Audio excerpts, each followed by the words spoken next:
Hello everyone, আসসালামু আলাইকুম। কেমন আছেন সবাই? সাকসেস ভাই সবাই আপনাদের স্বাগতম। এখন বাজে বেলা 12টা, তো এখনও দুপুরের রান্না কিছুই হয়নি।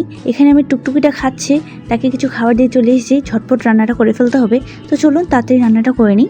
আসলে কিন্তু পাট শাক দিয়ে ডাল রান্না করব। আমি জানি না কে কীভাবে খায়, কিন্তু এই মিষ্টি পাট শাক দিয়ে ডাল কিন্তু প্রচণ্ড মজা।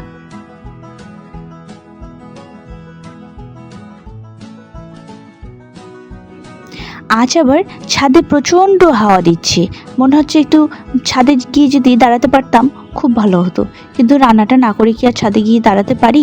চলুন তাড়াতাড়ি রান্না করে নিই, তারপরে একটু ছাদে গিয়ে দাঁড়াবো।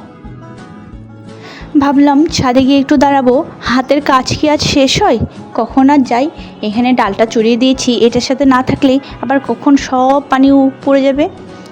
এখানে আমার ডালটাও সিদ্ধ হয়ে গেছে, আমি শাকটা উপরে দিয়ে দিচ্ছি। এটা কিন্তু মিষ্টি পাট শাক। পাট শাক দু ধরনের হয়ে থাকে, একটা তিতা একটা মিষ্টি।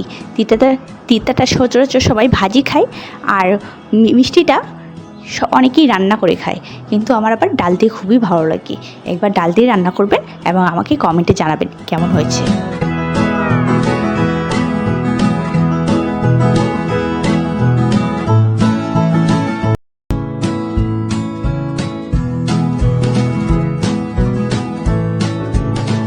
এই কাজগুলো খুবই ভেজালের একটা কাজ, হাত চিপচিপে করে।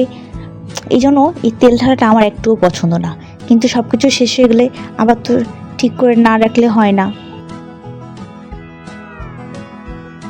যাক বাবা, ঢালাঢালির কাজ শেষ। চলুন এটা তাড়াতাড়ি মুখটা লাগিয়ে নিই, না হয় কখন আবার পড়ে যাবে তার ঠিক নেই।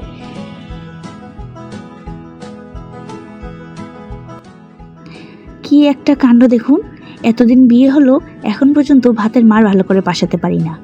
একবার তো ভাতের মার পাশাতে যেয়ে পুরো মার হাতে পড়ে গিয়েছিল, কি একটা অবস্থা। এখন একটা বুদ্ধি পেয়েছি, দুপাশে দুটো ক্লিপ দিয়ে দিলে আর ঢাকনাটা খুলে আসে না। চলুন আমার মারটা পাশাতে হয়ে যাক, একটু বাইরে থেকে ঘুরে আসি।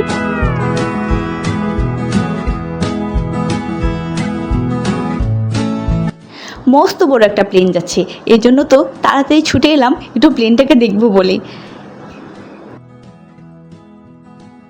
দেখতে দেখতে কত দূরে চলে গেল, এখন আর দেখা যাচ্ছে না। কিন্তু এই খোলা মাঠটা আমার এত ভালো লাগে, পুরো একটা গ্রামের দৃশ্য। আর এই প্লেনগুলো যখন যায় এত শব্দ হয়, আর এই যে আমার একটা ছোট দূর এত টক আম কীভাবে খাচ্ছে, যত বড় মানুষ নয় তত বড় আম নিয়ে এসে খাচ্ছে। আসলে দুটো আম কিনা হয়েছিল, একটুও খাওয়া যায়নি। এটা কে আম কে জানে। এই তো দেখতে দেখতে আমার রান্নাও হয়ে গেল।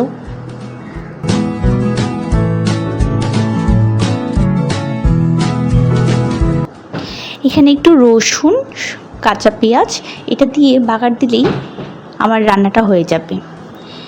দেখতে দেখতে দুপুরে রান্নাটাও হয়ে গেল। কালকের কিছু তরকারি আছে, আর এই শাক, এইটাই আমাদের হয়ে যাবে দুজনের। সুন্দর আজকের দিনটা চলে যাবে।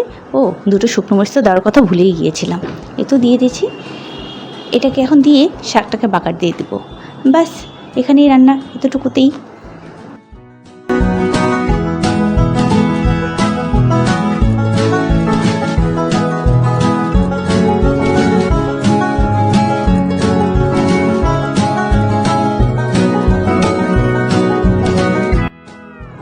এতটুকু রান্না করতেই মনে হচ্ছে হাঁপিয়ে গেছি, এত গরম পড়েছে। প্রতিদিন বৃষ্টি হচ্ছে, তবুও কেন জানি মনে হচ্ছে না যে গরমটা আর কমছে। এত গরমে আর বৃষ্টিতে কেমন জানি একটা ভ্যাপসামি গরম হয়ে যাচ্ছে। মানে এই গরমটা খুব ভালোও না, খুব খারাপও না।